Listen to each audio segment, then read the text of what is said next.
Hey everyone, it's Adrian Manray and welcome back to the AMMU. I know it hasn't been quite a bit since the last installment, which was Runaways, but now we got a new story in the works. And this story is Blue Marvel, created by Jupiter Prime. So with that out of the way, let us get into the story of Blue Marvel. Our story opens in New York City, 1962. The air crackles with unstable power as Adam Brashear, the Blue Marvel, and Connor Sims, now fully transformed the Anti-Man, were fighting each other and tearing through the East Coast. Adam begs Anti-Man to stop and desperately tries to reason with him, but Anti-Man unleashes a dangerous wave of energy. The two fight and throw punches and various energy blasts at each other. Anti-Man unleashes a final attack, a massive antimatter shockwave that threatens to blow New York right off the map. Adam reaches out, trying to get him as far from citizens as possible, but also desperately trying to stabilize him. But it's too late. Connor screams in anguish, and in a final burst of light, he then proceeds to explode. Adam is sent plummeting to the earth, where he crashes down on a street. Everyone looks down to see him, his mask completely torn. We cut to present day in San Francisco, where Adam Brashear, now in his late 60s, works in a high school where he teaches physics. That evening, Adam goes to a formal dinner at an upscale restaurant with his wife Candace and daughter Adrienne. Adrienne's fiancé is with them, along with their parents, a pair of wealthy, elitist socialites who clearly believe their son is marrying beneath him. The dinner starts pleasantly enough, but the fiancé's parents begin suddenly insulting Adam.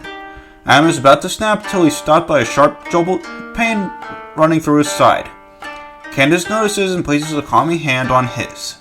Somewhere in Brooklyn, Dennis Dunphy, aka Demolition Man, volunteers at a soup kitchen, handing out food to the homeless. Then, in the alley behind the soup kitchen, a weakened and mentally unstable Connor Sims materializes. He stumbles into the soup kitchen, the warmth, the people, it all overwhelms his fractured mind. One of the younger volunteers, a cocky, impatient kid, scoffs at him. Connor's eyes snap open, burning with energy. A violent burst of antimatter energy rips through the building, disintegrating a chunk of the wall and sending tables flying. People scream and scramble to escape. D-Man acts on instinct, throwing himself in front of as many people as he can. He rushes Connor, trying to subdue him, but Anti-Man quickly deals with him. He blasts D-Man aside, sending him crashing into the wreckage. Anti-Man lets out a scream, and then he vanishes in a burst of light, but not before a security camera catches everything. We cut to a high-tech war room inside a classified S.H.I.E.L.D. facility. The footage of Anti-Man's chaotic reappearance plays on multiple screens. Present in the room is Iron Man, War Machine, Wasp, Ant-Man, Nick Fury, Maria Hill, and Phil Coulson. The footage pauses on Connor Sims' face, flickering with unstable energy. Tony recognizes Anti-Man from old news stories and remembers the hero who stopped him. Adam, upon seeing the footage of Anti-Man's resurgence, is deeply unsettled. When approached by Wasp, Nick Fury, and Iron Man for assistance, Adam firmly but politely refuses.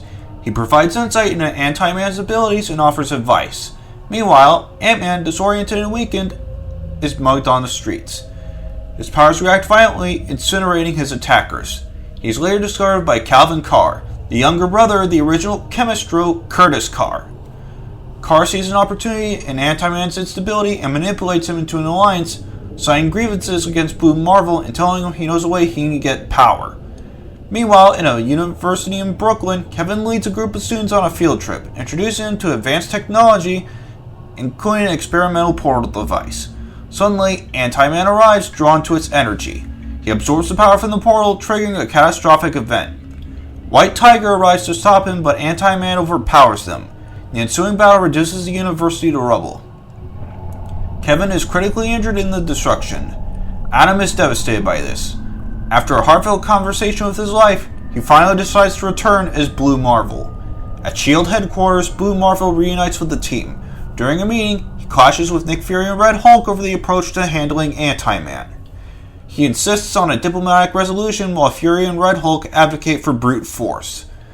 Blue Marvel then recounts his history with Connor, revealing how they served together in the Korean War, were captured by AIM, and experimented on, leading to their extraordinary abilities. He details how Connor's mental decline was exacerbated by the hardships they faced upon returning home. As Anti-Man and Chemistro leave New York, the S.H.I.E.L.D. team mobilizes. Iron Man, War Machine, Wasp, Ant-Man, Red Hulk, and Blue Marvel confront them. They were assisted by D-Man and White Tiger, who have been following Anti-Man and Chemistro. Blue Marvel attempts to reach Connor, but a soldier mistakenly fires, causing Anti-Man to lash out. A brutal battle ensues. Blue Marvel struggles with his own wound flaring up, and he is ultimately overpowered. Ant-Man suffers severe injuries before the villains escape. Back at the hospital, Nick Fury and Red Hulk reprimand Adam, blaming him for the failure. Later, Adam confines White Tiger, Wasp, and War Machine, further elaborating on his past with Connor.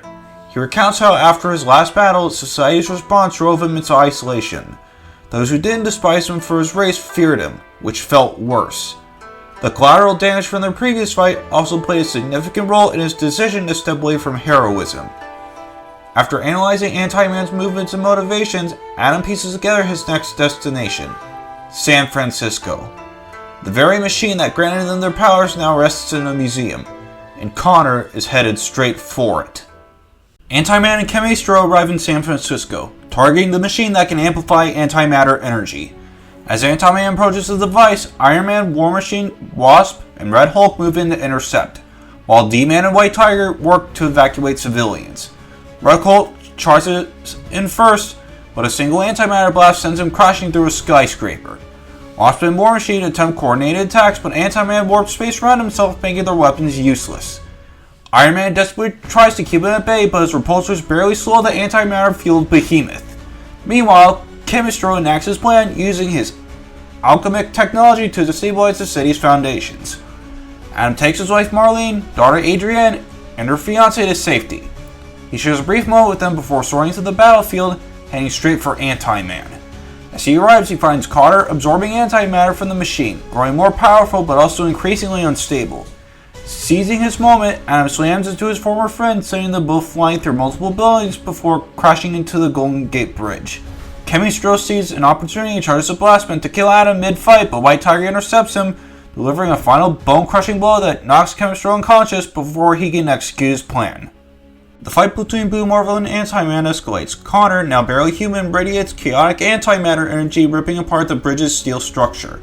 Adam refuses to back down, trading blow for blow. Anti-Man, in his final, uncontrollable state, begins disintegrating everything around him. Civilians still trapped on the bridge scream in terror as the entire structure begins to collapse. Adam prioritizes saving them while still dodging Connor's devastating attacks. As they fight, Adam catches cars midair, shields civilians from falling debris, and even carries an entire broken section of the bridge to safety while taking hits from Anti-Man. Meanwhile, back at the evacuation site, Tony receives horrifying news.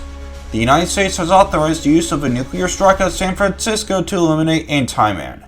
Tony and D-Man argue fiercely with the commanding general, warning that the fallout would not only destroy the city, but also create unpredictable antimatter chain reactions. The general responds that Anti-Man is now a global level threat. Adam realizes he has only one option, to absorb all of Anti-Man's antimatter energy, even if it means sacrificing himself. As Anti-Man prepares for one final city-ending detonation, Adam lunges forward, wrapping his arms around him. His body begins to glow as he forcibly siphons the antimatter energy out of Connor.